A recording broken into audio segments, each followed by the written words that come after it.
She was the cleaning lady to everyone. Until the night she walked into the Millionaire's party dressed like a queen with their daughter. You really thought you could trap my son with a pregnancy? How predictable. How utterly common. Those words echoed through Cleo Brown's mind as she stood in the doorway of the Thompson Estate ballroom 7 years after they were spoken. 7 years after she had been dragged through the service entrance like garbage. 7 years after the man she loved watched his mother destroy her and said nothing. But tonight, Cleo was not wearing a cleaning uniform. Tonight, she was draped in custom Oscar de la Renta, burgundy silk cascading down her frame like liquid fire. Tonight, she was not invisible. Tonight, every eye in that room was fixed on her. And standing beside her, wearing a champagne dress with pearls sewn into the bodice, was a 6-year-old girl with her father's eyes. A father who had no idea she existed. George Thompson's champagne glass slipped from his fingers and shattered against the marble floor. The sound cut through the orchestra music like a gunshot. Conversation stopped. Heads turned. And in that suspended moment, Cleo Brown smiled. Not with warmth. Not with triumph. But with the quiet satisfaction of a woman who had crawled through hell and emerged wearing a crown. Mama. Tiana tugged at Cleo's hand. Why is everyone staring at us? Because they forgot who I was, baby. And now they are remembering. But to understand what happened in that ballroom, to truly grasp the weight of that moment, you need to go back. Back to who Cleo Brown was before she became untouchable. Back to when she was nobody. Back to when the only thing she owned was her dignity, and even that was about to be stolen. This is a story about what happens when the world decides you are nothing. And what happens when you prove the world wrong. 7 years earlier, the Thompson estate sprawled across 12 acres of Miami's most exclusive waterfront property. Palm trees lined the circular driveway like soldiers standing at attention. Fountains danced in choreographed patterns. Gardens bloomed in colors that seemed too perfect to be natural because they were maintained by a team of 12 landscapers working in shifts. Inside the main house, 37 rooms held furniture that cost more than most people's annual salaries. Crystal chandeliers hung from ceilings painted by artists flown in from Italy. Marble floors gleamed with the kind of shine that required daily polishing. And every morning at 5:45, Cleo Brown walked through the service entrance to begin that polishing. She was 25 years old. She had been working at the Thompson estate for 2 years. And in that time, she had become invisible. That was the job, really. Not just cleaning. Invisibility.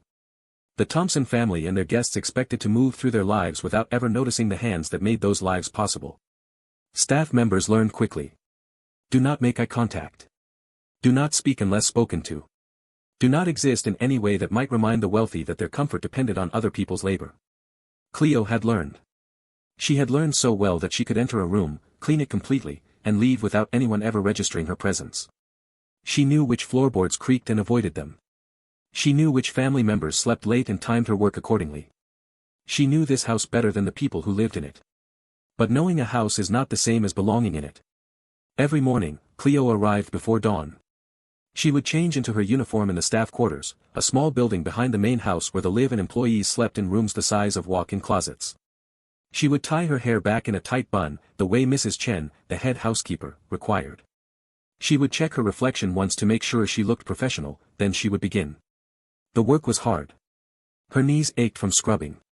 Her hands cracked from the chemicals. Her back screamed from hours of bending and lifting. But Cleo did not complain. She could not afford to complain. Her mother was sick. Diabetes had taken one of her legs 2 years ago, and the medical bills had taken everything else. Cleo's salary at the Thompson estate, plus the tips she sometimes received from grateful guests, was the only thing keeping her mother in the assisted living facility that provided the care she needed. So Cleo worked. She worked harder than anyone else on staff. She took extra shifts. She volunteered for the jobs no one else wanted. And at night, when the house was quiet and she was supposed to be sleeping, she would pull out her sketchbook and draw. Not just anything. Rooms. Spaces. Designs. Cleo had always seen the world differently. Where others saw furniture arranged in a room, she saw possibilities. Where others saw colors that matched, she saw palettes that could transform moods. She had never been able to afford design school, but she checked out every book on interior design from the public library. She studied the rooms she cleaned with the attention of an apprentice, noting what worked, what did not, what she would change if she had the power to change anything. She did not have that power. She had a mop and a bucket and a uniform that made her invisible. But she had her sketchbook. And in that sketchbook, she was not a cleaning lady. She was an artist. A visionary. Someone whose ideas mattered. Mama always used to say, do every job like God is watching, even if nobody else is. Cleo heard those words in her head every time her arms grew tired, every time her spirit wanted to quit. And she would push through because somewhere, somehow, she believed that her effort would matter. That someone would notice. That her life would become more than service entrances and invisible labor. She had no idea how right she was. Or how wrong. It happened on a Tuesday in March. Cleo was working late, polishing the study on the second floor. This room was her favorite to clean, not because it was easy but because it was beautiful. Floor-to-ceiling bookshelves lined 3 walls, filled with leather-bound volumes that smelled of history and importance. A massive mahogany desk dominated the center of the space, positioned to catch the afternoon light from windows that overlooked the ocean. And in the corner, a leather chair sat beside a reading lamp, creating the perfect nook for losing yourself in words. Cleo often lingered in this room longer than necessary. She would run her fingers along book spines, imagining the stories inside. She would stand at the windows and watch the waves, pretending for a moment that this view belonged to her. She would sit in that leather chair, just for a second, just to feel what it felt like to be someone who had the luxury of sitting down. That Tuesday, she was so absorbed in polishing the desk that she did not hear the door open. You are still here. The voice made her jump. She spun around, cloth still in hand, heart pounding with the terror of being caught existing. George Thompson stood in the doorway. She had seen him before, of course. Everyone on staff had seen him. He was the heir apparent, the only son of Helena and George Sr., being groomed to take over the family empire.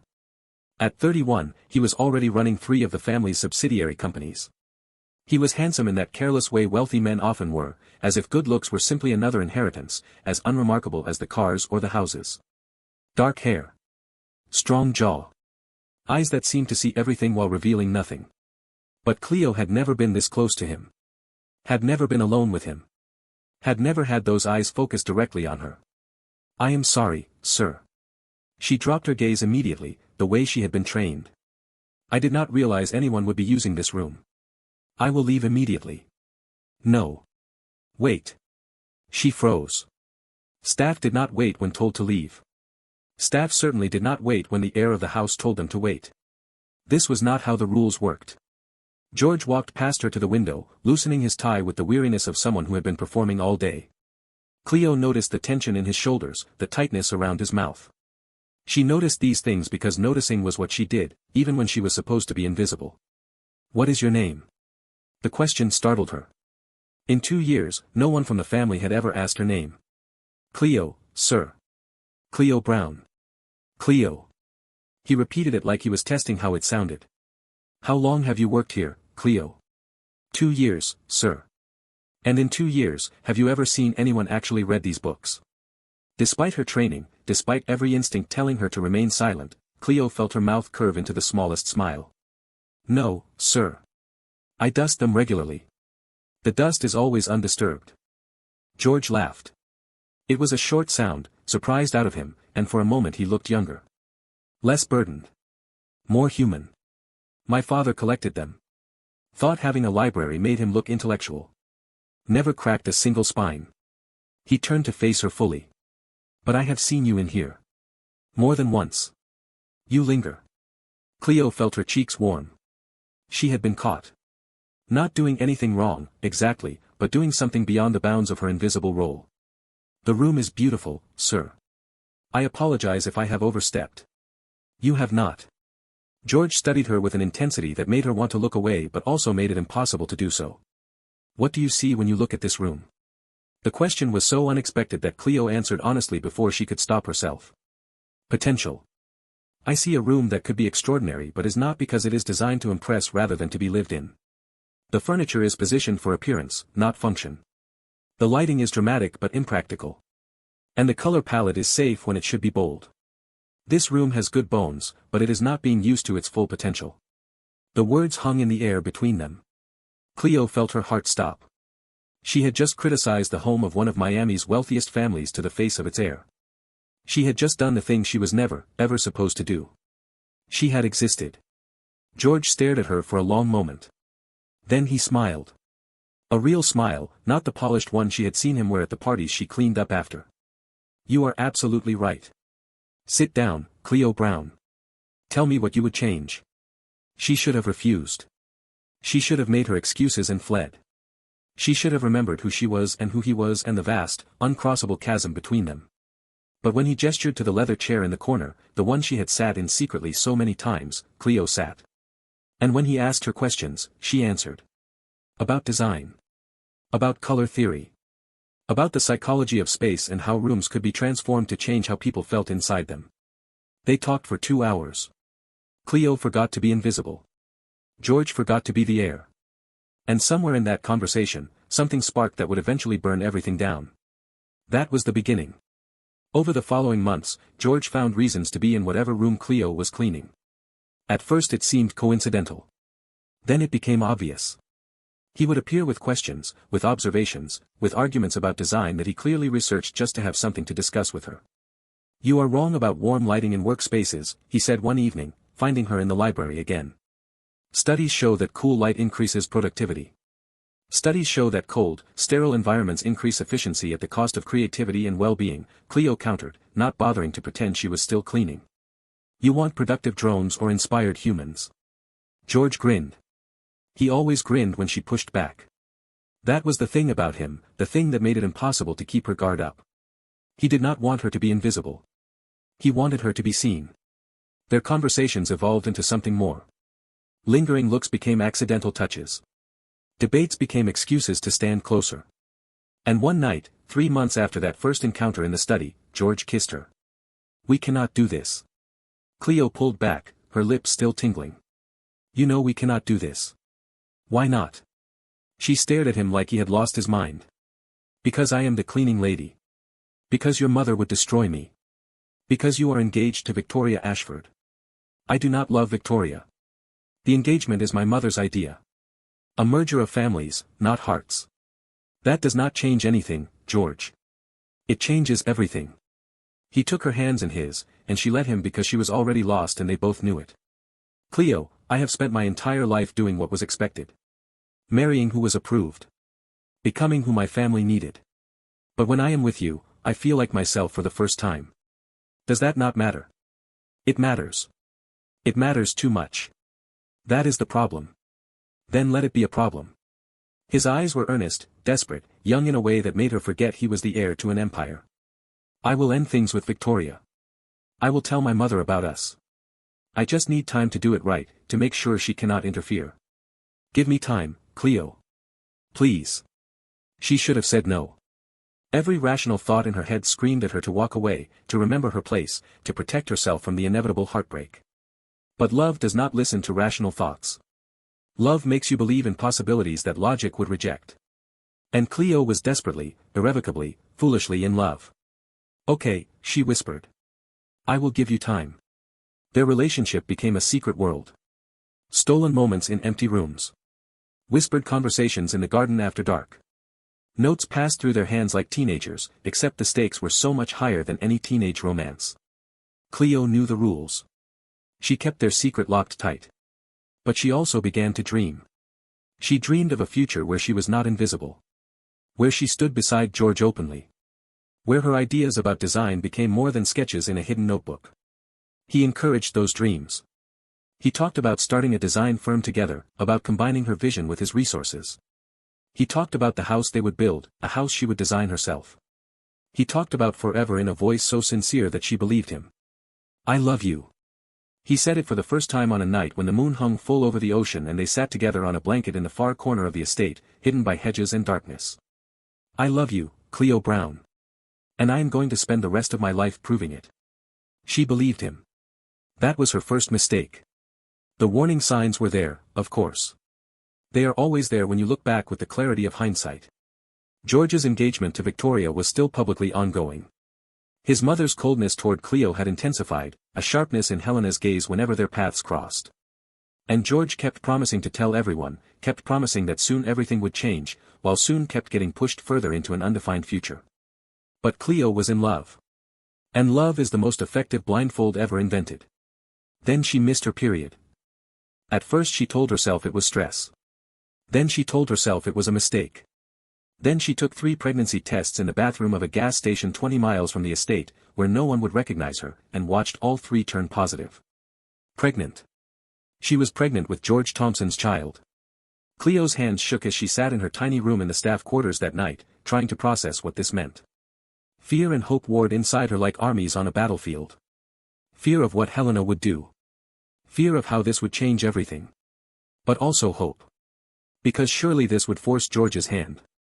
Surely now he would have to act, to claim her publicly, to become the man he kept promising he would be. She wrote him a letter. She did not trust herself to deliver this news in person, did not trust that she would not cry or beg or reveal too much of her terror. In the letter, she told him about the pregnancy. She told him she loved him. She told him she would support whatever decision he made, but she needed to know where she stood. She left the letter in their secret spot, a hollow in an old oak tree at the edge of the property. They had used it to exchange notes when speaking in person was too risky. He would find it. He would come to her. Everything would be okay. 2 days later, Cleo was summoned to Helena Thompson's office. The office was on the 3rd floor of the main house, a room Cleo had cleaned hundreds of times but never entered through the front door. Helena sat behind a desk that probably cost more than everything Cleo had ever owned combined. At 63, she was still beautiful in that preserved way of wealthy women. Perfect hair. Perfect makeup. Perfect nails. A perfect facade hiding a heart made of calculations. Close the door, Helena said without looking up from papers on her desk. Sit. Cleo sat. Her hands were already sweating. Do you know why you are here? No, ma'am. Helena finally looked up, and her eyes were cold enough to freeze the blood in Cleo's veins. You are here because I know what you have been doing with my son.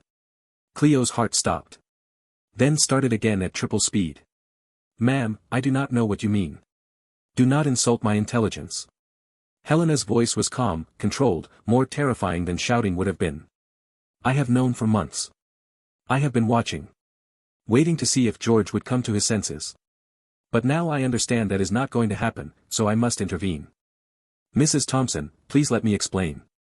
There is nothing to explain. You are a cleaning lady who saw an opportunity and took it. I do not blame you, really. It is basic survival instinct. But you made a mistake, Cleo Brown. You forgot who you were dealing with. Helena pressed a button on her desk. Seconds later, 2 security guards entered the room. These gentlemen found jewelry missing from my bedroom this morning. A diamond bracelet. A ruby ring. Items worth approximately $50,000. They searched the staff quarters and found them hidden in your belongings. Cleo felt the world tilt. What? No. I never. I did not take anything. I would never. Your protests are noted. Helena's smile was thin and cruel. But we have the evidence. And we have your confession. I did not confess to anything. You will. Helena slid a piece of paper across the desk. This is your resignation letter, already typed. It states that you are leaving due to personal reasons. Sign it, and I will let you walk away. Refuse, and I will have you arrested for theft. A criminal record will make it very difficult to find future employment, do you not agree? Cleo stared at the paper. Her mind raced, trying to find a way out. Where was George? Did he know what his mother was doing? Would he stop this? I want to speak to George, she said. Please. Just let me speak to him. Helena's expression shifted into something that almost resembled pity. George knows exactly what is happening. Who do you think told me about your little affair? Cleo felt the words like a physical blow. No. He would not. He loves me. Oh, sweetheart. Helena's laugh was soft and devastating. George loves himself. He loves his inheritance. He loves the life I have built for him. Whatever he told you in those midnight moments, whatever promises he made while he was using you, they meant nothing. You were a distraction. An amusement. And now you are a liability. Helena pressed another button. The door opened again, and this time George walked in. Cleo searched his face for denial, for outrage, for any sign that he would fight for her. She found nothing. His expression was blank. Controlled. The face of a man who had made his choice. George. Her voice broke on his name. Tell her. Tell her this is not true. Tell her what we are to each other. He did not look at her. He looked at his mother, then at the floor, then at some point on the wall behind Cleo's head. Anywhere but her eyes. I am sorry, Cleo. His voice was flat. Rehearsed. I should not have led you on. My mother is right. This was a mistake. It is better if you leave quietly. The words did not make sense. They could not make sense. Not after everything. Not after forever. I am pregnant. She had not meant to say it. Not here, not like this. But desperation clawed the words out of her throat. George's jaw tightened. Helena's smile widened. How predictable, Helena said. How utterly common. Let me guess. You expect my son to abandon his engagement, his family, his entire future because you claim to be carrying his child. Tell me, how many men did you try this on before George? The cruelty of it stole Cleo's breath. She looked at George, waiting for him to defend her, to at least acknowledge the truth of what they had shared. He said nothing. Sign the paper. Helena's voice was steel. Leave this house. Do not come back. If I ever see you near my son or my property again, I will not only press charges for theft but will personally ensure that you never work anywhere in this city again. Do we understand each other? Cleo understood. She understood that she was alone. She understood that the man she loved was too weak to fight for her. She understood that everything she had believed was a lie. With shaking hands, she signed the paper. The walk through the house was the longest of her life. Security guards flanked her, as if she might steal something on her way out. Staff members she had worked beside for 2 years looked away when she passed. Whispers followed her like ghosts. And George stood at the top of the stairs, watching her go. Still silent. Still choosing his mother. Still letting it happen. Cleo made it to the service entrance before the tears came. She made it to her car, a rusted Honda Civic that had been dying by inches for years, before the sobs followed. And she made it out the gate before she allowed herself to look back one final time. George was still standing in the window. Watching. Doing nothing. That was the moment Cleo Brown died. Not physically. But the woman she had been, the woman who believed in love and fairness and the basic decency of human beings, that woman died right there in the driveway of the Thompson estate. What rose from those ashes would be something else entirely. Before I continue with what happened to Cleo after that devastating night, I need to pause and speak directly to you. If you are still watching, it is because something about this story resonates with you. Maybe you have been betrayed by someone you trusted. Maybe you have been dismissed because of where you came from. Maybe you are in the middle of your own rock-bottom moment right now, wondering if you will ever climb out. If this story is hitting differently for you, I need you to do something. Hit that subscribe button right now. Not because I am asking, but because stories like Cleo's deserve to be heard. Drop a comment telling me your story. Or even just one word that describes how you are feeling right now. And share this video with someone who needs to know that being underestimated is not the same as being defeated. Because what happens next in Cleo's story is going to change everything you think you know about survival. And you are not going to want to miss it. Now, back to the worst night of Cleo's life. And how it became the foundation for everything she would build. The first month was survival in its most basic form. Cleo had $412 in her bank account when she left the Thompson estate. Her mother's care at the assisted living facility cost $3,000 a month. Her apartment rent in Miami was due in 2 weeks. And Helena Thompson had already begun making good on her threat. Cleo applied to every cleaning job in the city. She applied to restaurants, retail stores, office buildings. Everywhere she went, doors closed in her face. We have decided to go with another candidate. The position has been filled. We are not hiring at this time. By the second week, she understood. Helena had reached out to her network, which meant everyone in Miami who mattered. The story was simple and devastating. Cleo Brown was a thief. Cleo Brown was a gold digger. Cleo Brown had tried to trap a wealthy man with a fake pregnancy. No one would hire someone with that reputation. She called her mother's facility, explained the situation, begged for more time. They gave her 30 days before they would have to transfer her mother to a state-run facility with a 6-month waiting list and a reputation for neglect. 30 days. She had 30 days to find a job, an income, a way to keep her mother safe. And she was doing it all while morning sickness made every hour a battle against her own body. On the 20th day, Cleo sold her car for $600. It was not worth more than that. The buyer, a mechanic who looked at her with pity, probably resold it for twice that amount. She did not care. She used the money to buy a bus ticket to Atlanta and pay for 1 more month at her mother's facility. I am going to figure this out, Mama, she said during her last visit. I am going to find work and send for you. Just hold on. Please hold on. Her mother, weakened by diabetes and worn down by years of struggle, squeezed Cleo's hand with surprising strength. You have always been a fighter. Ever since you were little. Whatever happens, baby, you keep fighting. You hear me? I hear you. Cleo left Miami with one suitcase, $300, and a baby growing inside her that no one wanted except her. Atlanta was supposed to be a fresh start. Far enough from Miami that Helena's influence could not reach. Big enough to disappear in. Full of opportunities for someone willing to work hard. The reality was different. Cleo spent her first week in Atlanta living in a motel that charged by the hour and smelled like despair and bleach. She spent her days walking from business to business, filling out applications, explaining her situation to anyone who would listen. I am a hard worker. I have experience. I will do anything. But experience in luxury estate cleaning did not translate to references she could actually use. And explaining why she had left her last job without mentioning the accusations was impossible. By the end of the second week, her money ran out. By the end of the third week, she was living in the back seat of a car she had bought for $200 from a man who said it would probably last another month. It lasted 3 weeks. When the engine died on the side of a highway in late April, Cleo sat behind the wheel and stared at nothing. She was 5 months pregnant. She had $11 to her name. She had no home, no job, no one to call. This was rock bottom. This was the place where people gave up. Cleo allowed herself 15 minutes. 15 minutes to cry, to rage, to curse George Thompson and his mother and every circumstance that had led her here. 15 minutes to feel the full weight of despair. Then she got out of the car, grabbed her suitcase, and started walking.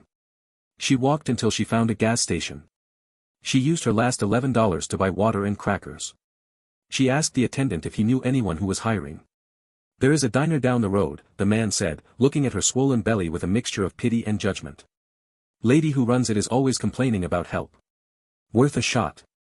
The diner was called Gracie's, and it was the kind of place that had probably looked exactly the same since 1972. Cracked vinyl booths.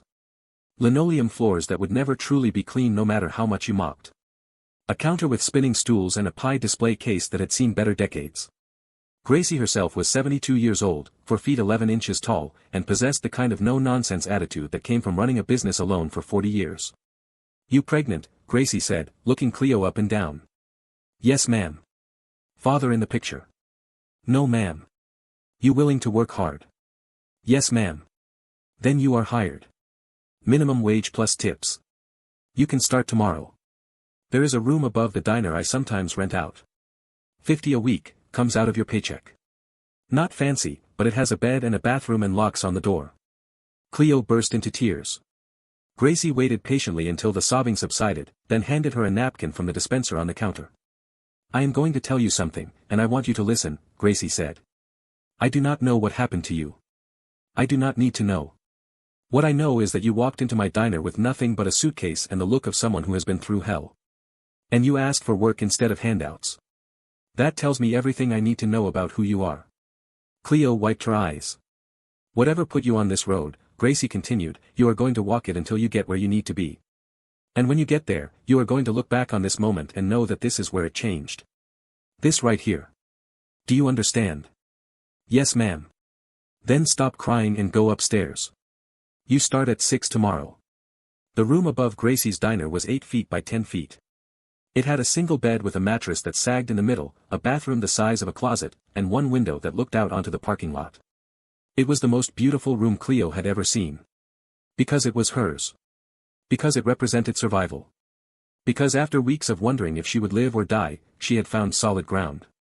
That night, lying in that sagging bed, Cleo made promises to herself and to the baby growing inside her. I am going to build something. I am going to become someone. And you are never going to feel what I felt today. You are never going to wonder if you are enough. Because I am going to make sure you know it every single day of your life. It was a promise made in darkness, spoken to a child who could not yet hear it. But it was a promise Cleo would keep, no matter what it cost her. The months that followed blurred together in a haze of work and exhaustion. Cleo worked at Gracie's diner from 6 in the morning until 2 in the afternoon. Then she walked 3 miles to an office building downtown where she cleaned floors until 10 at night. On weekends, she picked up whatever extra shifts Gracie could give her. Her body screamed in protest. Her feet swelled. Her back ached. The baby grew heavier with each passing week. But Cleo did not stop. Could not stop. Every dollar she earned was divided carefully. Some for her mother's facility. Some for the coming baby. Some saved for a future she could barely imagine but refused to give up on. She did not have time for friends. Did not have energy for socializing. Her world shrunk to the size of her survival, nothing more, nothing less. But she also did not have time for despair. When you are working 18 hours a day, you do not have the luxury of feeling sorry for yourself. Action becomes the antidote to grief. And slowly, without her quite realizing it, something began to shift. The regular customers at Gracie's started asking for Cleo specifically. They liked her suggestions about what to order, noticed that she remembered their preferences, appreciated the way she actually looked at them when she spoke. "You should be doing more than waiting tables," one customer said. An older woman named Marguerite who came in every Sunday after church. "You have a gift for making people feel seen." "It is just doing my job, ma'am." "No." Marguerite shook her head. "It is more than that. You pay attention in a way most people do not. That is rare. That is valuable." Cleo filed the compliment away in the corner of her mind where she kept hope. It was getting crowded in there. Tiana Marie Brown was born on October 3 at 4:37 in the morning. She arrived 3 weeks early because Cleo's body, pushed beyond its limits by months of overwork and stress, had finally demanded a reckoning. 1 minute Cleo was wiping down tables at the diner, the next she was gripping the counter as contractions ripped through her. Gracie drove her to the hospital. Marguerite, who had become something like a friend over the months of Sunday conversations, met them there. "You are going to be fine," Marguerite said, holding Cleo's hand as they wheeled her toward delivery. "And that baby is going to be perfect." The birth was hard. Complications arose. Doctors spoke in urgent voices about fetal distress and emergency preparations. For 3 terrifying hours, Cleo did not know if she would lose everything all over again. Then Tiana screamed. She came into the world fighting, just as Cleo had fought to bring her here. Tiny fists swinging. Lungs working overtime. Eyes squeezed shut against the bright lights of a world she was not ready for but was determined to conquer anyway. The nurse placed Tiana on Cleo's chest, and everything else fell away. The pain. The fear. The months of struggle. All of it disappeared, replaced by a love so fierce it felt like it might crack her ribs open. "Hello, baby girl." Cleo's voice was barely a whisper. "I am your mama. And I am going to give you everything." She did not mean money. Did not mean material things.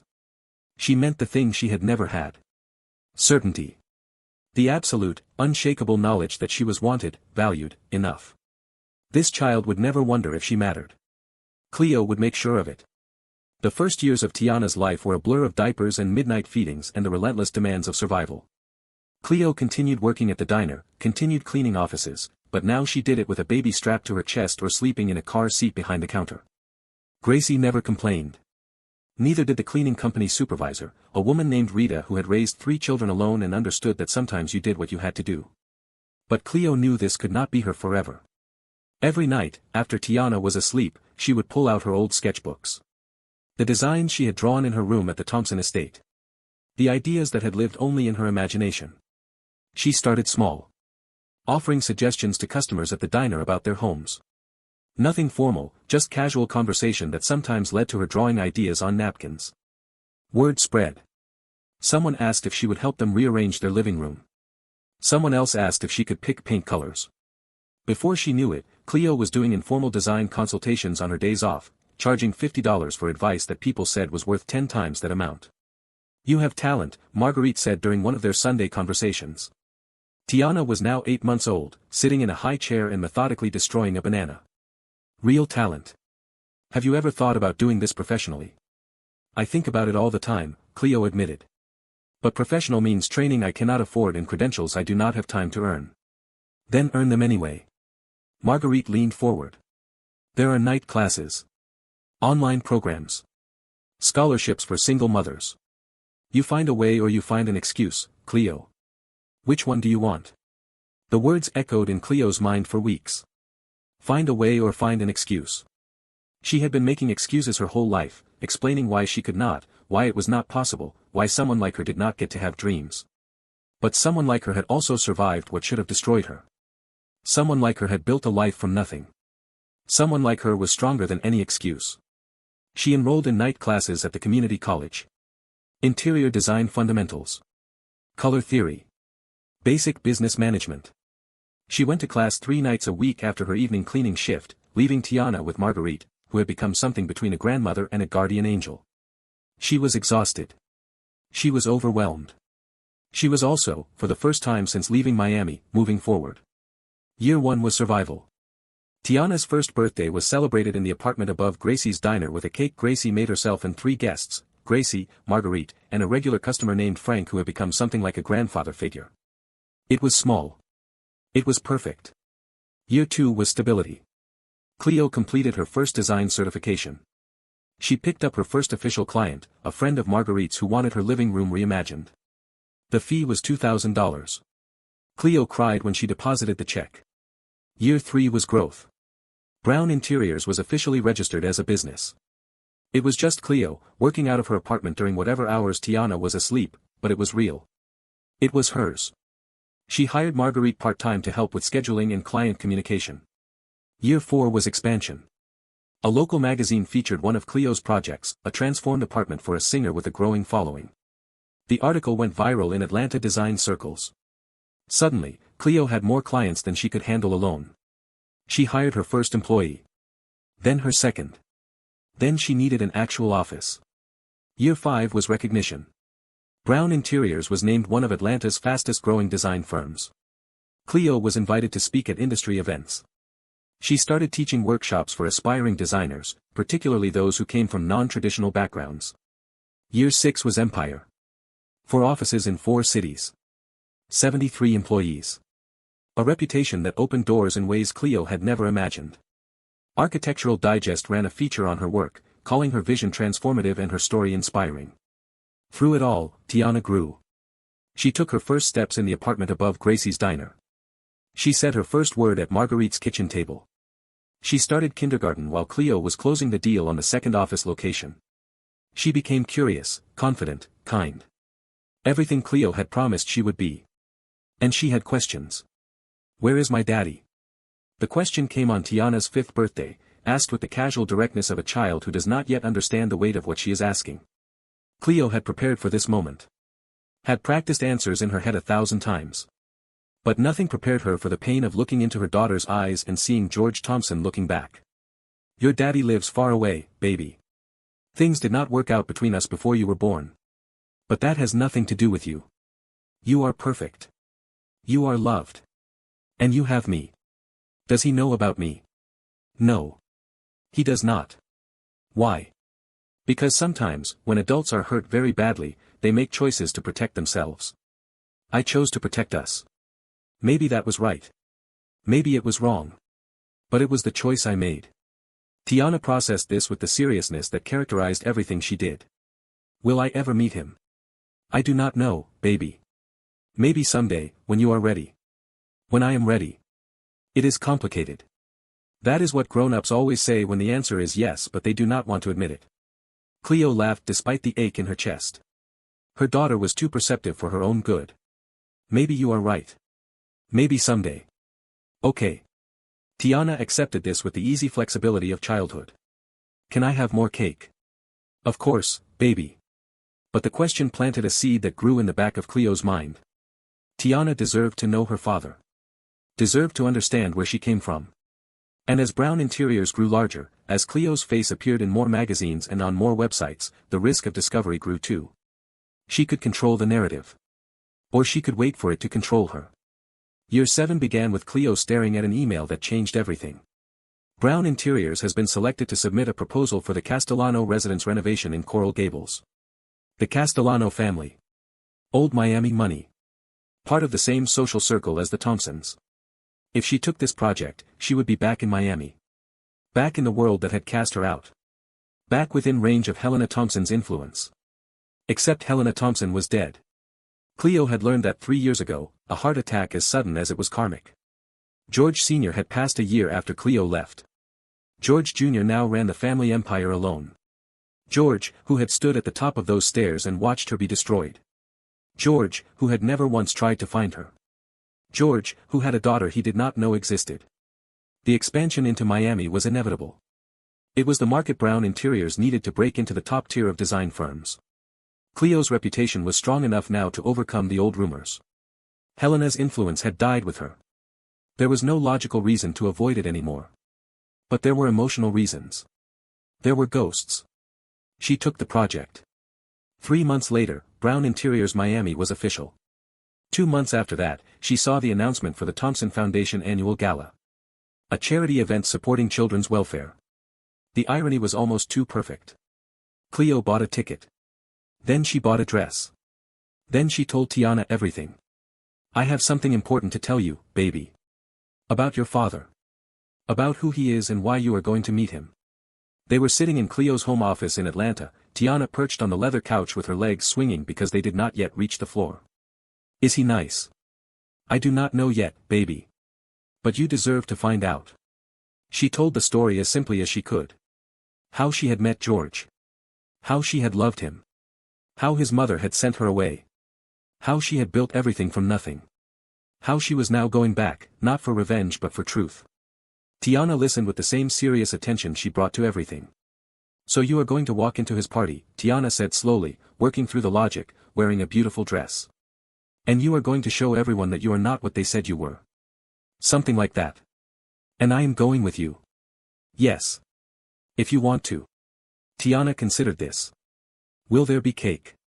Cleo laughed, the kind of laugh that releases tension you did not know you were holding. Probably very fancy cake, yes. Then I want to go. And Mama. Tiana's eyes met hers with a wisdom that seemed impossible in a 6-year-old. I think you are really brave. I think we both are, baby. They picked out dresses together. Cleo chose burgundy, Oscar de la Renta, something that spoke of power without shouting it. Tiana chose champagne with pearls, because she said it made her look like a princess, and Cleo could not argue with that logic. The flight to Miami was 3 hours. The drive to the Thompson estate was 40 minutes. The walk from the car to the front door was approximately 30 seconds. And every single step felt like a lifetime. Ready, Cleo asked Tiana as the gates opened before them. Ready for what? For everything to change. The ballroom was more beautiful than Cleo remembered. Or maybe she was just seeing it differently now, through the eyes of someone who designed spaces for a living instead of cleaned them. Crystal chandeliers scattered light like stars. The orchestra played something elegant and unobtrusive. Servers moved through the crowd with champagne and appetizers, invisible the way she had once been invisible. But Cleo was not invisible tonight. She was visible in a way that made people stop mid-conversation. That made heads turn. That made the whispers start immediately. Is that who I think it is? It cannot be. She would never dare. Look at the child. Look at her eyes. Cleo moved through the crowd with Tiana's hand in hers, head high, expression serene. Every step was intentional. Every moment was calculated. She had spent 7 years preparing for this night, whether she knew it or not. And then she saw him. George Thompson stood near the bar, surrounded by people who wanted his attention, his money, his approval. He looked exactly as she remembered, slightly older, slightly grayer, but fundamentally the same man who had stood at the top of those stairs and watched her be destroyed. He turned as if sensing her presence. Their eyes met across the crowded room. And Cleo watched as recognition, shock, and devastation moved across his face in waves. The champagne glass slipped from his fingers. And Cleo smiled. The champagne glass shattered against the marble floor and the sound cut through the orchestra music like a blade through silk. Conversation stopped. Heads turned. The entire ballroom seemed to hold its breath. George Thompson stood frozen, his face cycling through expressions Cleo had imagined 1,000 times but never expected to actually see. Shock. Confusion. Recognition. And something else, something that looked almost like grief. His eyes moved from Cleo's face to Tiana's. Then back again. She could see him doing the math in his head, counting backward through years he had spent believing she had simply disappeared. Cleo. Her name left his mouth like a prayer or a curse. She could not tell which. George. She kept her voice pleasant, controlled, as if they were casual acquaintances meeting at a networking event. Lovely party. The decorations are exquisite. Though I would have gone with warmer lighting in the East Wing. It makes the space feel cold. He did not seem to hear her critique. His attention was fixed on Tiana, who stood beside Cleo with the quiet dignity of a child who had been raised to know her worth. She looks like. He stopped. Swallowed. Tried again. How old is she? 6. Her birthday is October 3rd. Cleo watched him do the final calculation. Watched the color drain from his face as he counted 9 months backward from October to January. To the winter they had spent together. To the life they had created while hiding in shadows. Is she? He could not finish the sentence. She has your eyes, Cleo said simply. In case you were wondering. The whispers around them had grown louder. People were staring openly now, phones appearing in hands, the scandal already spreading through the room like wildfire. Cleo had anticipated this. Had planned for it. What she had not planned for was the raw devastation on George's face. We need to talk. His voice was barely above a whisper. Please. Not here. There is a study on the second floor. I know where the study is. I cleaned it for 2 years. Remember. The words landed exactly as she intended them to. A reminder of who she had been. Who he had let her become. Who he had failed to fight for. George flinched but did not look away. Please, Cleo. I am begging you. She had imagined this moment so many times. The begging. The desperation. The power reversal that would finally give her the upper hand. But standing here, watching the father of her child fall apart in front of 400 witnesses, she felt none of the satisfaction she had expected. She felt tired. Tired of carrying this weight alone. Tired of the anger that had fueled her for so long. Fine. She squeezed Tiana's hand and knelt down to her level. Baby, I need you to wait with Marguerite for a few minutes. She pointed to her assistant, who had accompanied them specifically for this purpose. The grown-ups need to talk. Is he the man from the pictures? Tiana's voice was clear enough to carry to everyone within 20 feet. The one you said was my father. The whispers stopped. The silence that followed was absolute. Yes, baby. He is. He should know that I have a lot of questions. Tiana looked directly at George with the unflinching assessment only children could manage. About where he has been and why he was not there. Mama says I get to ask them when I am ready. Then she turned and walked toward Marguerite with all the dignity of a 6-year-old empress, leaving devastation in her wake. George made a sound that might have been a laugh or a sob. She is incredible, he managed. Yes. She is. Now let us go have that conversation. The walk to the study felt longer than Cleo remembered. Past the grand staircase where she had once hauled cleaning supplies. Past portraits of Thompson ancestors who had looked down on her with painted disdain. Past doorways to rooms she had scrubbed on hands and knees while dreaming of a different life. George walked beside her in silence. She could feel the tension radiating from him, the desperate need to speak warring with the fear of what words might come out. The study was exactly as she remembered it. Floor-to-ceiling bookshelves. Massive mahogany desk. The leather chair in the corner where she had first sat down and forgotten to be invisible. George closed the door behind them and leaned against it like his legs might not hold him otherwise. She is mine. It was not a question. Biologically. Cleo settled into one of the leather chairs, crossing her legs with deliberate elegance. In every other way that matters, she is mine alone. I raised her for 6 years without your help, your money, or your knowledge. 6 years. George's voice cracked on the words. Why? Why did you not tell me? I had a right to know. You had a right. Cleo's laugh was sharp enough to cut glass. Let us discuss rights, George. Did I have a right to not be fired and publicly humiliated? Did I have a right to not be escorted off your property by security while your mother called me a gold-digging whore? Did I have a right to keep my dignity when you stood there and watched it happen? Her voice rose despite her best efforts to stay calm. Did I have a right to not be blacklisted from every job in Miami? To not live in my car for a month while pregnant with your child? To not wonder every single day if I would survive long enough to see our daughter born? The silence that followed was devastating. I did not know you were pregnant. George's voice was hollow. I swear to God, Cleo. I did not know. Mother told me you had been stealing. That you had been caught taking jewelry. That you had admitted to it. And you believed her. It was not a question. It was an indictment. I was wrong. He pushed away from the door and began pacing, the way he always did when he was trying to think through a problem. I know that now. I have known it for years. I tried to find you after. When I realized what really happened. When I found the surveillance footage that showed you never went anywhere near Mother's jewelry box. Cleo felt something shift in her chest. You found footage. 3 months after you left. I was going through security files for something else entirely and I found it. Hours of footage from the day mother claimed you stole from her. You were nowhere near her room. The whole thing was fabricated. And what did you do with this footage? I confronted her. George stopped pacing and met her eyes.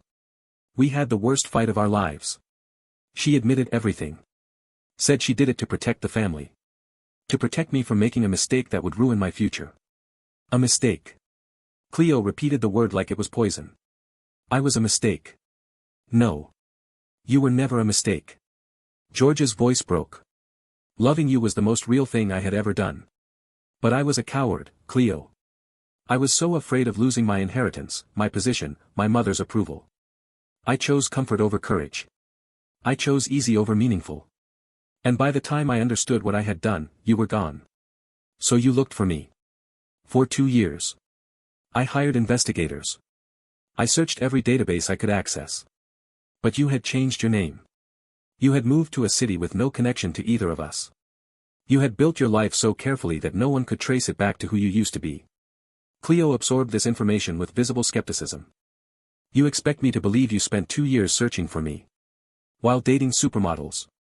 While appearing in society pages. While living your comfortable life without a single public mention of the cleaning lady you supposedly loved. I did not date anyone for 3 years after you left.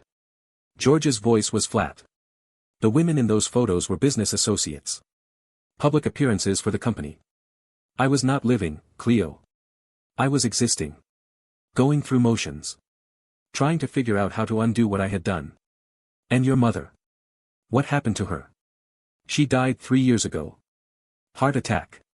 Very sudden. And in the months after, going through her things, I found the file. What file? George walked to a cabinet in the corner of the study and pulled out a folder that looked worn from frequent handling. This file. He handed it to her. Everything she collected on you. Every lie she told. Every string she pulled to make you disappear. Letters you wrote to me that never made it past her assistant. Cleo opened the folder with hands that trembled despite her best efforts to stay composed. Inside, she found documentation of a campaign of destruction so thorough it took her breath away. Phone records showing calls Helena had made to employers who had rejected Cleo's applications. Copies of the resignation letter she had been forced to sign. Photographs taken by private investigators tracking her movements in Atlanta. Bank records showing how close she had come to complete financial ruin. And 3 letters. Handwritten. Addressed to George. Never delivered. Cleo recognized her own handwriting immediately. She intercepted my letters. 3 of them. George's voice was rough with emotion. Including one where you mentioned you thought you might be pregnant but were not sure yet. She read that letter, Cleo. She knew about the baby. And she still did everything she did. The betrayal was not new. Cleo had known Helena was cruel. But seeing the evidence laid out so methodically, understanding the depth of the deception, it hit differently than she had expected. Why did you keep all this? Because I hoped that someday I would find you. That you would need to know the truth was not just my word against hers. That there was evidence. Cleo closed the folder and set it on the desk between them. Evidence of what, George? That your mother was a monster. I already knew that. That you were too weak to stop her. I knew that too. What does any of this change? It changes the context. I am not asking you to forgive me. I do not deserve forgiveness. But I am asking you to understand that I did not know. I did not choose to abandon our daughter. I was lied to. Manipulated. And by the time I understood the truth, I could not find you. And now you have found me. You found me. There is a difference. You walked into my house tonight with our daughter. You made the choice to come here. What I need to know is why. Cleo stood and walked to the window, looking out at the same view she had gazed at 1,000 times while pretending this life belonged to her. My business is expanding into Miami. That is why I am here tonight. I have 3 major projects launching in this city over the next year. When I do, when my face is everywhere and my story becomes public interest, people will dig. They will find the connection to your family. They will discover Tiana. So you are here to control the narrative. I am here to give you a choice. She turned to face him.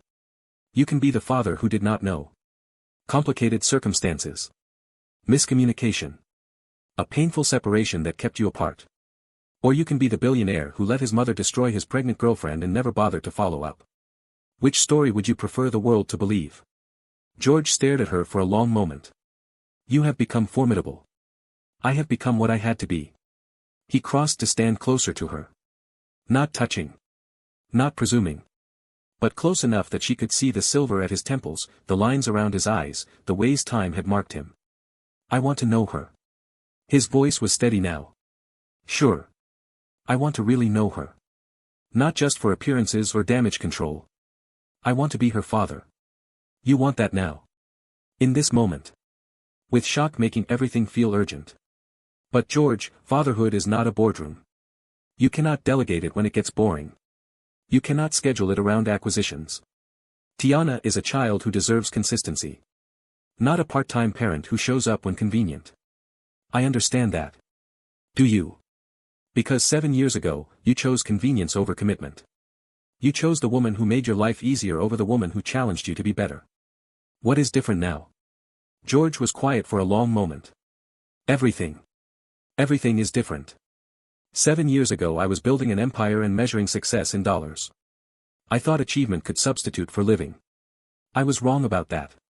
Wrong about so many things. Pretty words. Cleo's voice was sharp. But I have heard your pretty words before. They did not mean much when you were standing at the top of those stairs watching me be destroyed. The words hung in the air between them like an accusation. Which they were. I know. George did not flinch from the truth. I know that moment haunts you because it haunts me too. Every day. Every night. I see your face. I see myself doing nothing. And I hate the person I was. I have spent 7 years trying to become someone different. Someone worthy of a second chance that I knew might never come. The door opened before Cleo could respond. Mama. Tiana stood in the doorway, looking between them with an expression that suggested she had been waiting long enough. The lady said I had to stay, but I waited for a really long time and my feet hurt. Come here, baby. Cleo extended her hand, and Tiana crossed to her immediately. Are you crying? Tiana looked at George with undisguised curiosity. Grown-ups are not supposed to cry. That is what Marcus at school says. But I think that is stupid because everyone has feelings. Marcus is definitely wrong. George's voice was thick with emotion. Crying just means you feel things deeply. There is nothing wrong with that. Mama cries sometimes. Usually at movies. But sometimes when she thinks I am asleep and she is looking at old pictures. Tiana climbed onto Cleo's lap, settling in with practiced ease. Are you really my dad? George looked to Cleo for permission. When she gave the slightest nod, he answered. Yes. I am. I did not know about you until tonight. Which means I missed the first 6 years of your life. I cannot change that. And I am sorrier about it than I know how to say. Tiana considered this with the seriousness she brought to everything. Mama said you were complicated. That is what grown-ups say when they do not want to explain things properly. Your mother is right. The situation was complicated. But the simple version is that I made a mistake letting her leave. And by the time I realized it, I could not find her. Or you. But now you found us. You found me. George managed a small smile. You and your very brave mother walked right into my house like you owned it. Mama used to clean here. She told me. She said she knew every corner of this house before anyone who lived in it did. She said the best way to understand people is to see what they leave behind when they think nobody is watching. Cleo flushed slightly. These were words meant for private conversations, not this charged reunion. But George's expression had shifted into something that looked terrifyingly like hope. Your mother is one of the wisest people I have ever known. I was too young and too stupid to appreciate that when I had the chance. Tiana tilted her head, studying him the way she studied everything new. Do you want to be our dad now? Like for real? More than anything. Even though we are 6 and you missed all the baby stuff. Mama says the baby stuff was really hard. Even though. Especially because I missed it. I would like to be here for all the stuff that comes next. If you and your mother will let me try. Tiana turned to look at Cleo, her expression serious. What do you think, Mama? Should we let him try? Cleo felt her heart crack open. Not break. Crack. The way ice cracks when spring comes, making room for something new to emerge. I think that is partly your decision to make, baby. How do you feel about it? Tiana turned back to George. I will think about it, she announced with the gravity of someone making a corporate merger decision. And I will have more questions later. For now I am hungry. Is there food at this party? There is food. George looked like he might cry again. Whatever you want. I want cake. And maybe those little sandwich things if they have them. They have them. George stood, then paused. Is this okay? Can I take her to get food? Cleo hesitated. Every instinct she had developed over 7 years of protecting her daughter screamed at her to say no. To keep Tiana close. To maintain the walls that had kept them safe. But walls that protected also imprisoned. And Tiana was looking at her with those eyes. George's eyes. Full of hope and curiosity and the fearless trust of a child who had been raised to believe she was worthy of love. Marguerite goes with you. Cleo's voice was firm. And you stay in the ballroom where I can see you. Of course. Whatever you need. Tiana hopped off Cleo's lap and walked toward George, stopping just in front of him. You are tall, she observed. You are going to be tall too. George's voice was soft. You have the Thompson height genes. Good. Tiana took his hand with the casual trust of childhood. Tall people can reach things on high shelves. That seems useful. They walked out together, George moving carefully like he was carrying something precious, Tiana chattering about the different types of cake she hoped to find. Cleo stayed in the study for a long moment, staring at the folder on the desk. 7 years of pain, documented in paper and photographs. 7 years of building walls, now cracking under the weight of new possibilities. She did not know what came next. Did not know if George could sustain this commitment, if fatherhood would survive past the novelty, if trusting him again was wisdom or foolishness. But she knew one thing. Tiana had a father who wanted to know her. And whatever complicated feelings Cleo had about George, her daughter deserved the chance to find out who he really was. Before I continue with what happened after that night, I need to pause and speak directly to you. We have reached the turning point of this story. Cleo has every right to walk away right now. To take Tiana back to Atlanta and continue building her empire without giving George another thought. He failed her. He let her down. He chose comfort over courage. But Tiana is watching. And sometimes the bravest thing is not keeping people out. It is letting them prove they have changed. I need to hear from you right now. Drop a comment telling me what you think.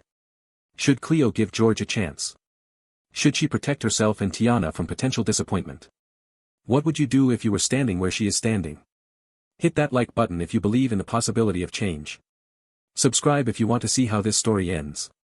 And share this video with anyone who has ever had to decide whether to give someone a second chance. Now, let us see what happens next. They emerged from the study to find the ballroom transformed by scandal. Every guest was watching them. Some with curiosity. Some with judgment. Some with the barely concealed glee of people who lived for drama. Cleo walked through the crowd with her head high, ignoring the whispers that followed her like ghosts. Is that really her? The cleaning lady from years ago. I heard she stole from Helena. Then tried to claim the baby was George's. Look at her dress. That is Oscar de la Renta. Cleaning ladies cannot afford Oscar de la Renta. The whispers stopped when Cleo paused in front of Margaret Ashford, a society matron who had once complained about water spots on her crystal. Mrs. Ashford. Cleo's smile was pleasant but razor-sharp. How lovely to see you. I believe we have a meeting scheduled next month about your Coral Gables renovation. The woman's face cycled through several colors before settling on a practiced smile. Yes. Yes, of course. I am so looking forward to seeing your designs. As am I. Cleo moved on, collecting small victories like pearls on a string. George watched this exchange with something like awe. You know Margaret Ashford. She is one of my clients. Cleo's voice was casual. As are several other people in this room who once looked at me like I was furniture. Funny how money changes perspective. It is not just money. It is power. It is everything you have built. George fell into step beside her. How did you do it, Cleo? How did you go from where you were to where you are? One day at a time. One client at a time. One moment at a time. There was no secret formula, George. There was just work. Relentless, exhausting, sometimes soul-crushing work. While also raising a child alone.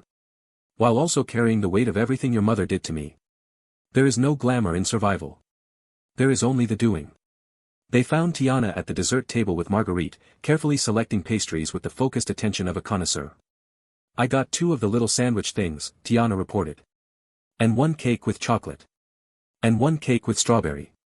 And this thing that I do not know what it is but it looks fancy." "That is a profiterole," George said, crouching down to her level. "It is French. Fancy cream puff basically. I like cream puffs." Tiana took a bite and nodded approvingly. "This is a good cream puff." "They are watching us," Marguerite murmured to Cleo. "The whole room. Let them watch." Cleo's voice was steady. "Let them see exactly who I became without them. Without their approval. Without their help. Let them wonder how the cleaning lady they dismissed ended up wearing their designers and designing their homes." The rest of the evening passed in a blur of introductions and explanations and the careful navigation of social landmines. George stayed close but not possessive, following Cleo's lead, deferring to her judgment about how much to reveal and to whom. By the time they left, Tiana was asleep in Cleo's arms and the gossip mills were spinning at full speed. "Can I see you again?" George walked them to the car, his hands shoved in his pockets like a teenager asking for a first date. "Both of you. I know I have not earned it. I know tonight was overwhelming. But I meant what I said. I want to be her father. I want to prove I can be different." Cleo settled Tiana into the car seat, taking a moment to adjust her blanket, to brush hair from her face, to delay the answer she was not sure how to give. "This is not about what you want, George. It is about what she needs. What she deserves. And right now, I do not know if you can provide that. Then let me prove it. Whatever terms you set. Whatever boundaries you need. I will respect all of it. Just give me the chance." Cleo turned to face him fully. 2 weeks. You can come to Atlanta in 2 weeks. Supervised visit. Public place. 2 hours maximum. Marguerite will be there the entire time. If you cancel, if you are late, if you give me any reason to doubt your commitment, there will not be a second visit. Do we understand each other? Perfectly. I will email you the details. And George. She paused with her hand on the car door. Do not make me regret this. I have spent 7 years protecting her from disappointment. I will not let you become another source of pain in her life. I would rather die than hurt her. Pretty words. We will see if your actions match them. She got in the car and drove away without looking back. The 2 weeks that followed were the longest of George Thompson's life. He restructured his schedule, delegating responsibilities he had never trusted anyone else to handle. He read every parenting book he could find, filling notebooks with questions and observations. He spoke to therapists about childhood development and the impact of absent fathers and how to build trust with a child who had every reason to be wary.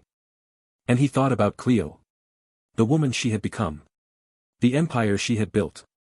The way she had walked into his ballroom wearing confidence like armor, carrying their daughter like the precious gift she was.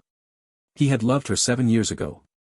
A young, naive, selfish love that had crumbled under the first real test. But what he felt now was different. It was respect. It was awe. It was the understanding that she had become extraordinary without him, perhaps because of what he had done to her. He did not deserve another chance with her. He knew that. But maybe, if he proved himself with Tiana, he could at least earn the right to be part of their world again.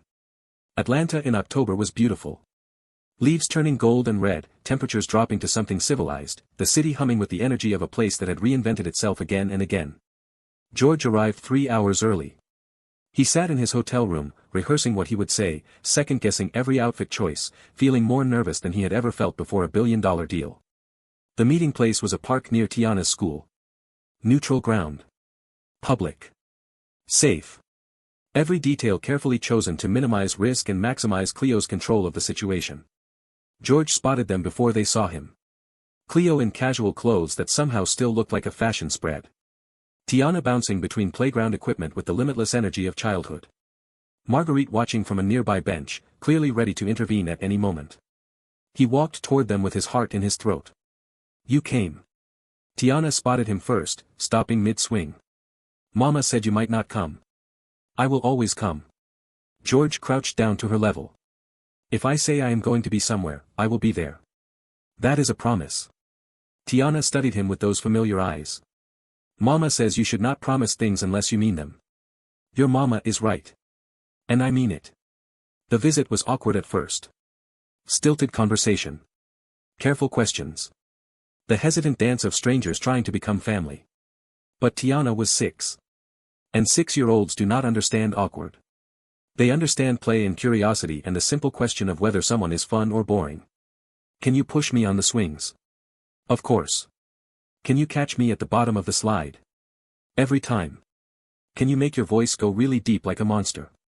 George growled in his best monster impression, and Tiana dissolved into giggles. Do it again. Do it again. By the end of 2 hours, they were covered in playground dirt and laughing about nothing in particular. George had learned that Tiana's favorite color was purple, that she wanted to be either an architect or a princess depending on the day, that she had very strong opinions about which Disney movies were good and which were just okay.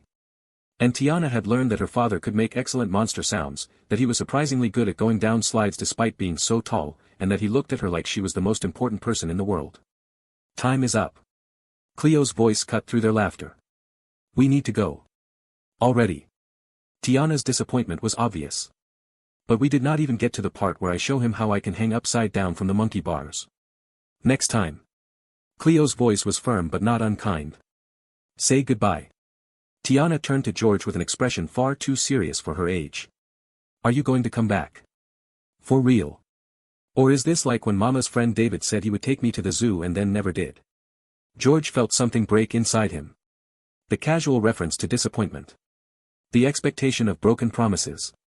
The defense mechanism already forming in a 6-year-old heart. I am going to come back. He knelt so they were eye to eye. I will be here in 2 weeks.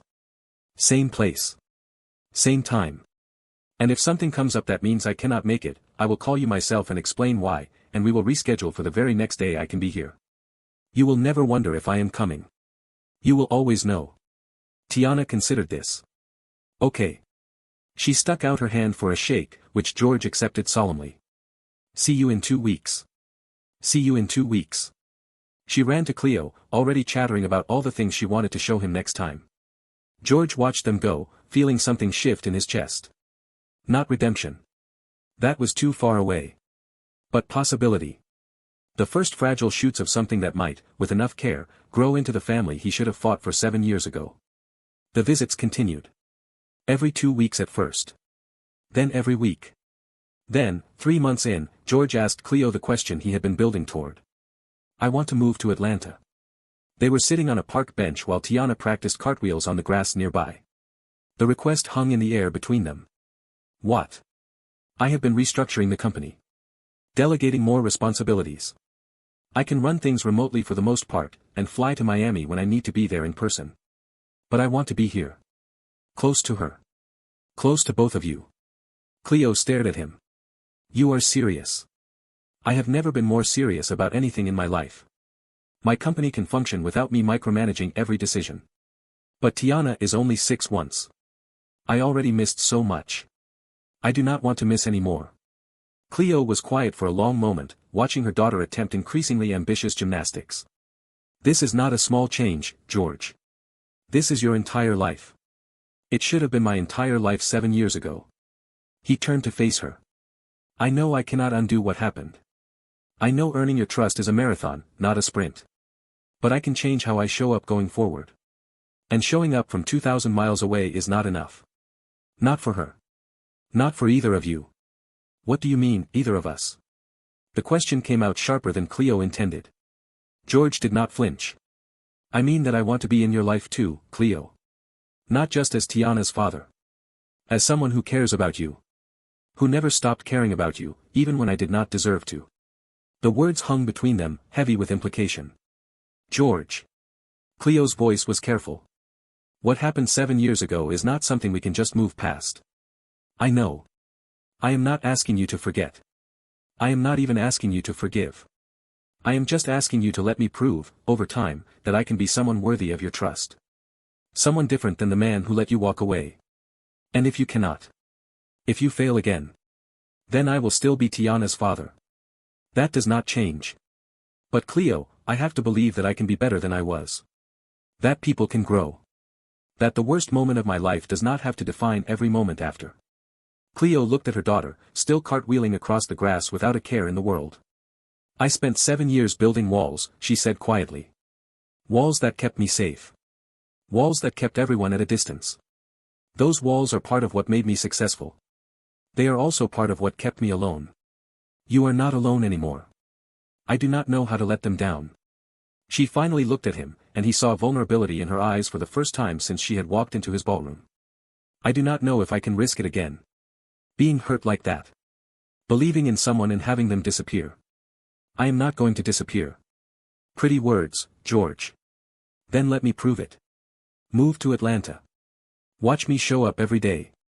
Watch me be there for Tiana's school plays and soccer games and random Tuesday afternoons when nothing special is happening. Watch me become the father she deserves. And maybe, eventually, you will see that I can be trusted with more than just shared custody. Cleo did not answer immediately. But she also did not say no. George moved to Atlanta 6 weeks later. He bought a house 15 minutes from Cleo's, close enough to be present but far enough to respect her boundaries.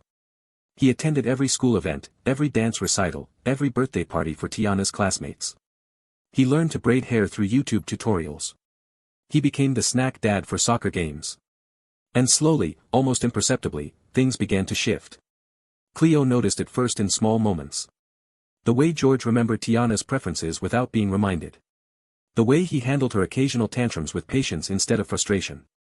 The way he asked Cleo's opinion on parenting decisions, deferring to her experience even when he disagreed. He was not performing fatherhood. He was living it. Every boring, exhausting, miraculous moment of it. A year after that first meeting in the ballroom, Cleo invited George to dinner at her house. Just dinner, she clarified when she saw his expression. Tiana wants to show you her room. And I thought it would be easier than meeting at the park again. It was the first time he had been inside her space.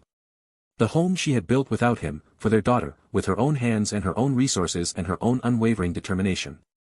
The house was beautiful. Of course it was. She was an interior designer, after all. But what struck George was not the aesthetic perfection. It was the life everywhere.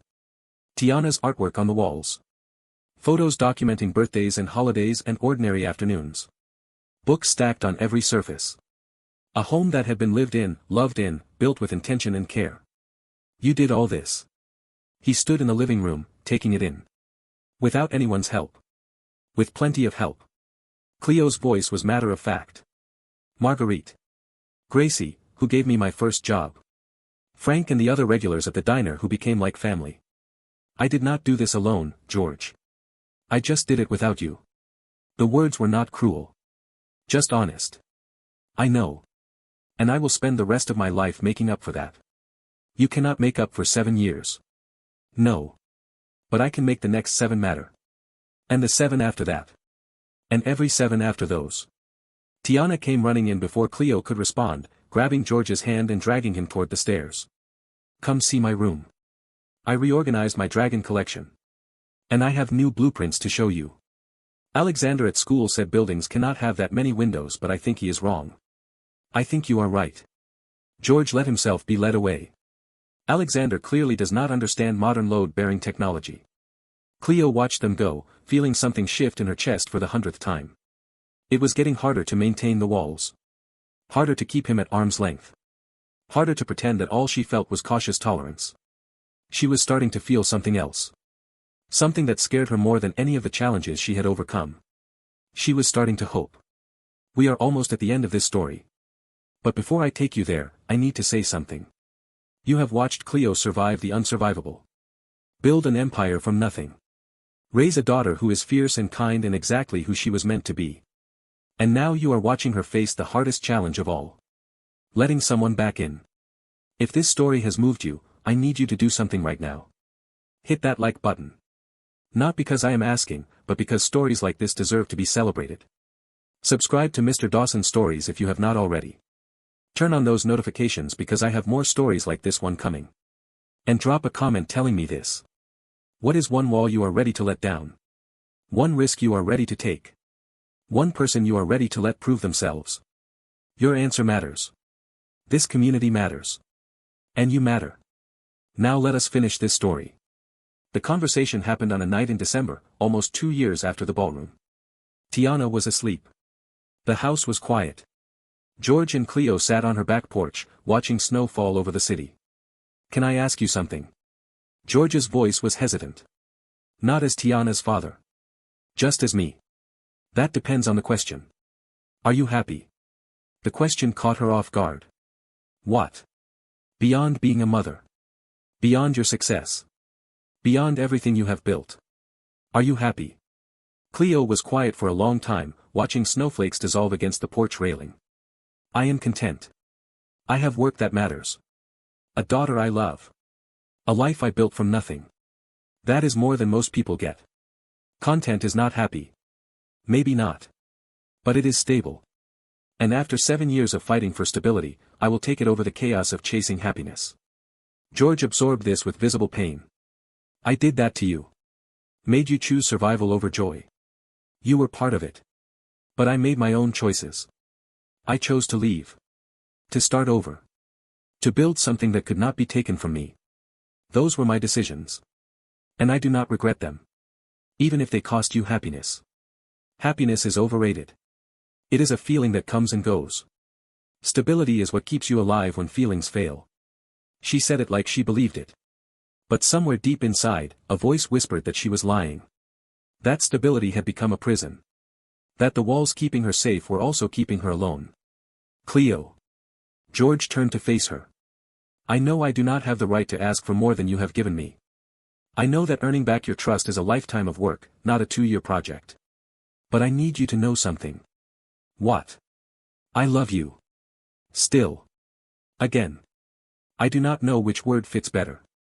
But I have loved you since that night in the study when you forgot to be invisible, and I have never stopped, even when I did not deserve to.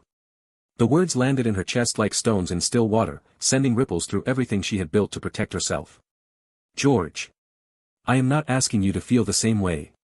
I am not asking for anything except the chance to keep proving myself. But I could not go another day without telling you the truth.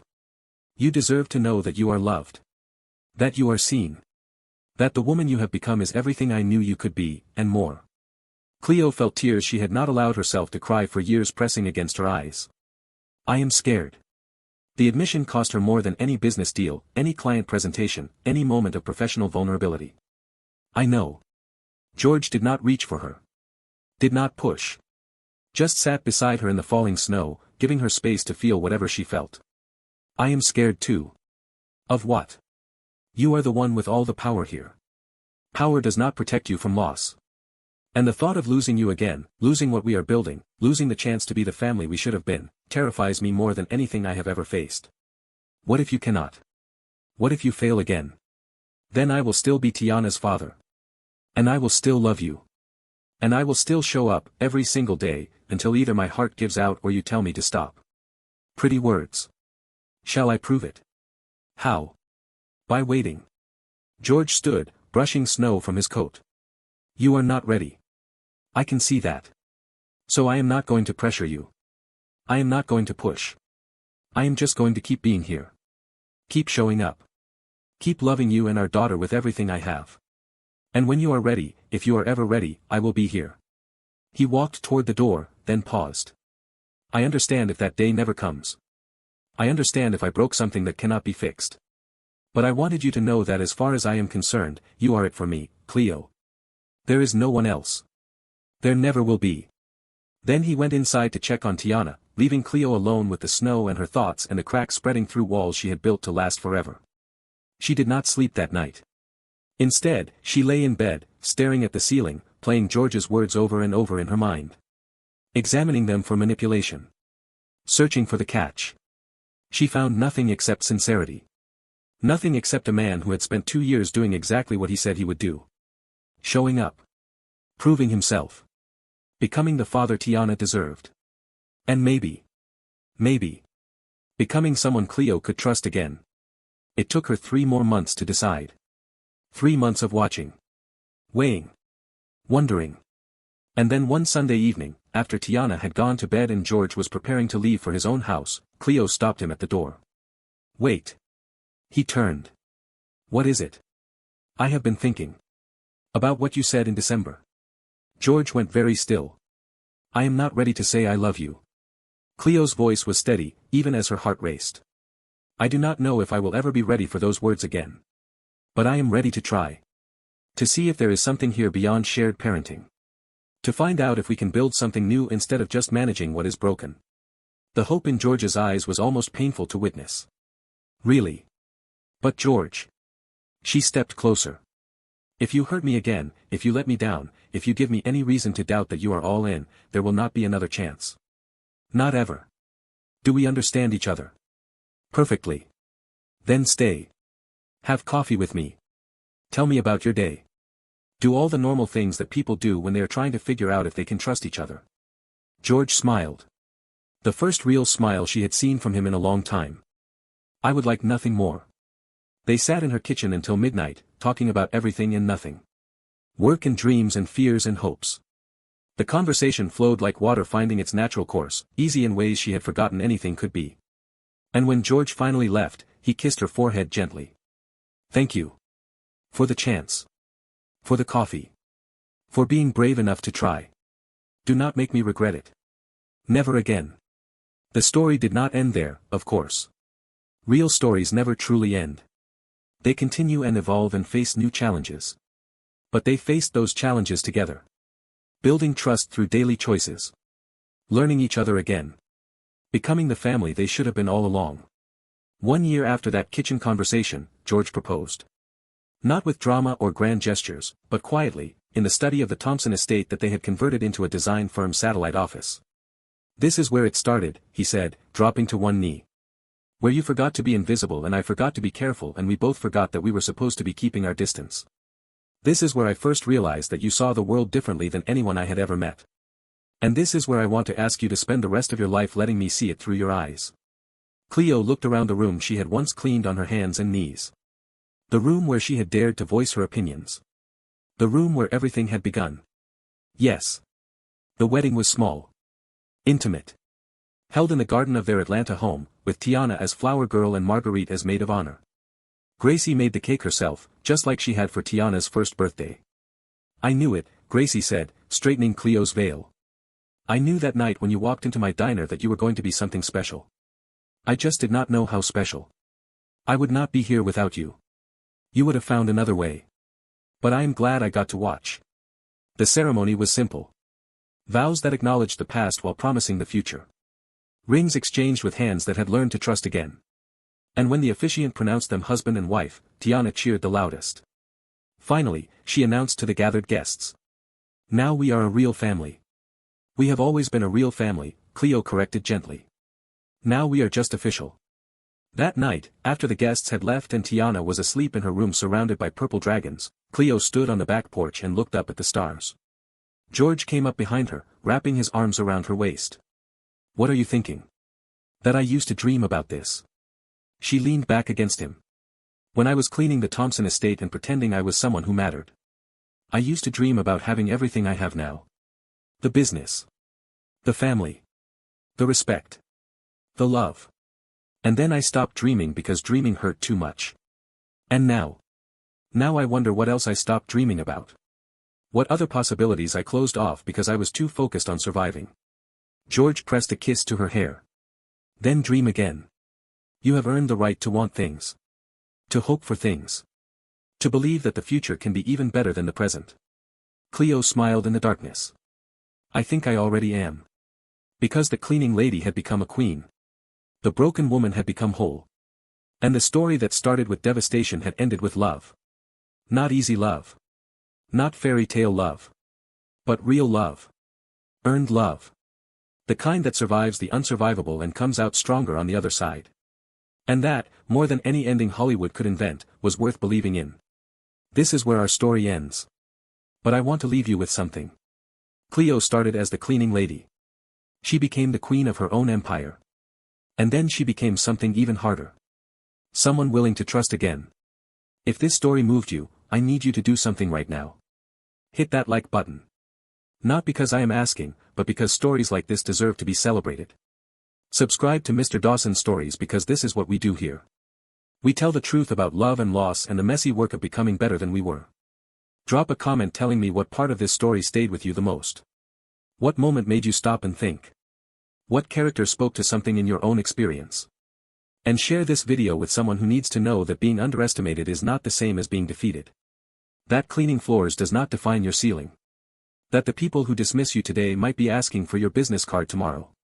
Thank you for being here. Thank you for watching. Thank you for being part of this community that believes in second chances. Not easy ones, but earned ones. Until next time, remember this. Your story is not over. It is still being written. And the next chapter might just be the one where everything changes.